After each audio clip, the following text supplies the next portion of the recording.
you believe that Iran is still committed to peace? Yeah, I do. They violated it, but Israel violated it too. Are you questioning if Israel is committed? Israel, as soon as we made the deal, they came out and they dropped a load of bombs, the likes of which I'd never seen before. The biggest load that we've seen. I'm not happy with Israel. You know, when I say, okay, now you have 12 hours, you don't go out in the first hour and just drop everything you have on them. So I'm not happy with them. I'm not happy with Iran either. But I'm really unhappy if Israel's going out this morning because of one rocket that didn't land, that was shot, perhaps by mistake, that didn't land. I'm not happy about that.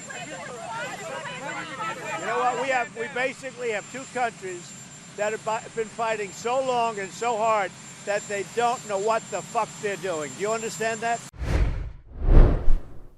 So Donald Trump is very upset that Israel and Iran decided to violate the ceasefire that everybody on the internet called bullshit on the second it was announced. Taking to Truth Social, he said the ceasefire is now in effect. Please do not violate it. Donald J. Trump, President of the United States. But when it was clear that the missiles continued to fly and that Israel was sending fighter jets back over to Iran, he posted this: Israel is not going to attack Iran. All planes will turn around and head home while doing a friendly plane wave to Iran.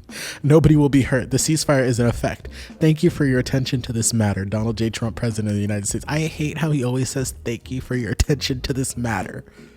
Oh my goodness. And when it was even more clear that Israel was going to ignore him because he's not their commander-in-chief, he says, Israel, do not drop those bombs. If you do this, it is a major violation. Bring your pilots home now. Donald J. Trump, President of the United States.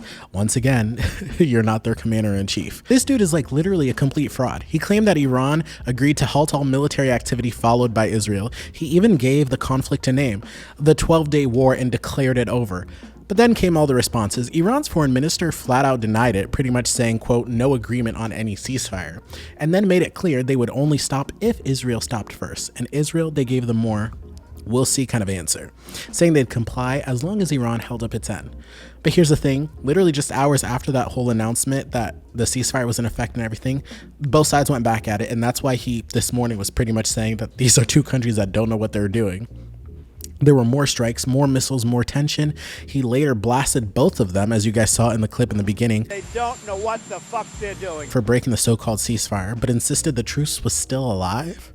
But now, right now, the entire situation is fragile. There is a pause in major fighting, but the experts are saying that it's shaky and at best, and it's probably not going to last. So Trump is sitting here thinking that he brokered some kind of temporary pause to help ease some of this pressure, but it wasn't formal and it wasn't something signed, sealed, and universally accepted by all sides. Just a very public declaration followed by a very complicated reality, pretty much saying that this is what's going to happen. You guys are going to do what I say. This is just too much, guys. Like, the background of all of this, US bombers hitting Iran nuclear facilities, Iran retaliating with missiles, Qatar jumping in to mediate, and then Trump trying to claim a win and do a victory lap before the dust has even settled. So this ceasefire, while it may not be completely fake, it's not completely real either. You have all of these MAGA pundits and influencers doing victory laps online, Charlie Kirk saying that Trump should get a Nobel Peace Prize for this.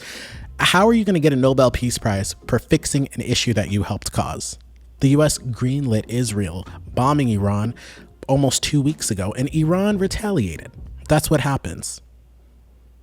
Let me know what you think in the comments. This issue, I have a feeling that this is not going to go away, and things are probably just going to get worse from here on out.